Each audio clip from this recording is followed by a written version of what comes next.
Howdy folks, today I'm going to be telling you about an amazing low-carb find. It's a vegetable that can be used in a wide variety of contexts to make lots of different dishes, and it can be used to substitute for both the potato and the apple. Over on Facebook I've been showing pictures of recipes I've made using it without identifying what the vegetable is and letting people guess.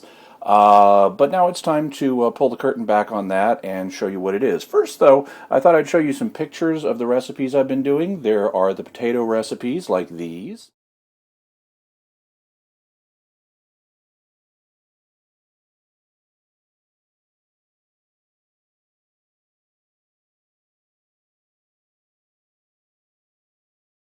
And there are the apple recipes like these.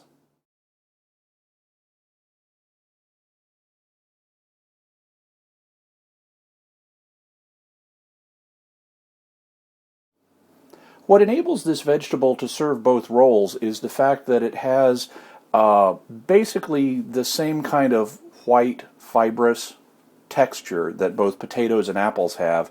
It has a very mild taste that is, most people think is very similar to an apple. It is not as sweet as an apple. And that apple-like but not really totally heavy-duty sweet taste is what allows it to go either way.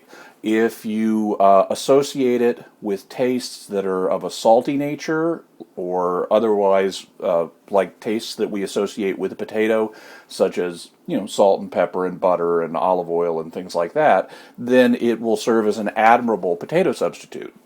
On the other hand, if you associate it with sweet tastes like artificial sweeteners that are low carb, or natural ones, like stevia, or if you associate it with tastes like chocolate or caramel or other fruit tastes, then it tips it in the apple direction.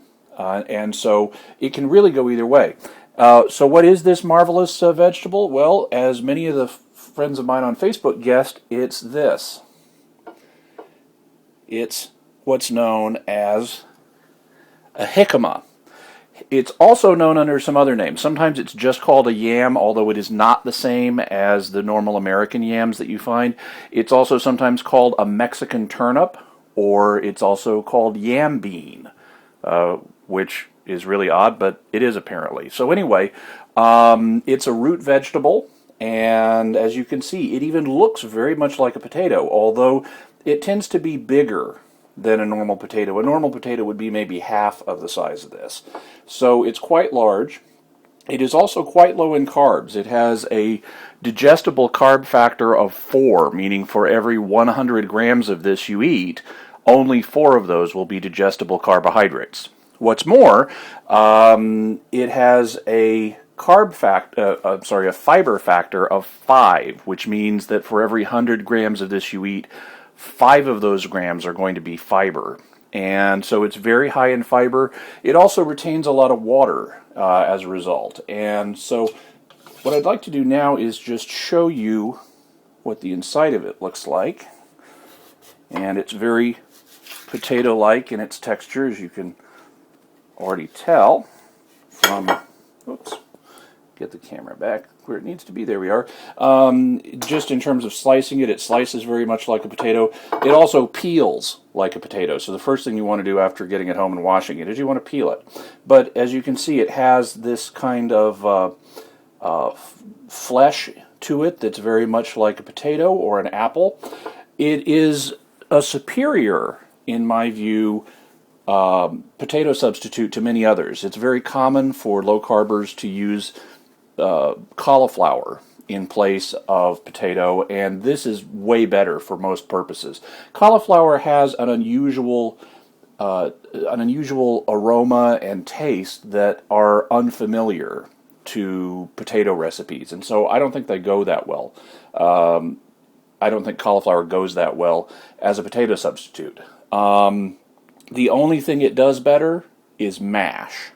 And that's for structural reasons. In terms of, because it has so much fiber, jicama doesn't mash the way cauliflower and some other things do. It doesn't get soft in the same way when heated, so it's going to be crisper. than a potato typically is. But that shouldn't stop you from using it because, for example, you can grate it finely and make hash browns out of it. Or you can puree it and make applesauce out of it.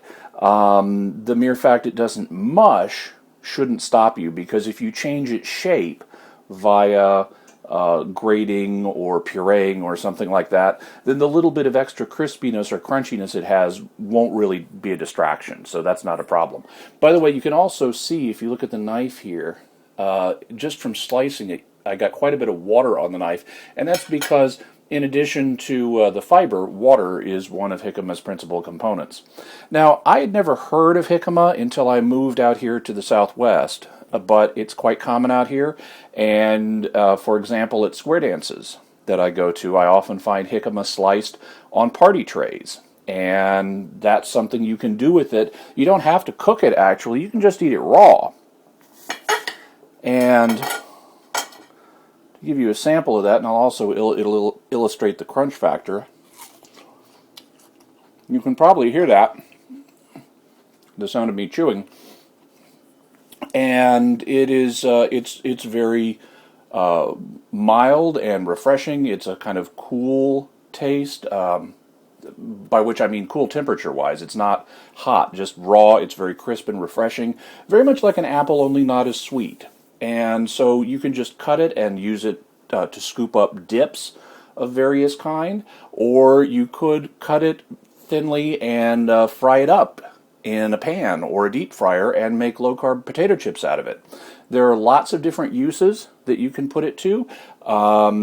You could make all of the different things I've shown and more. For example, you might grate it and use it in a breakfast burrito. That was one suggestion from a friend of mine on Facebook.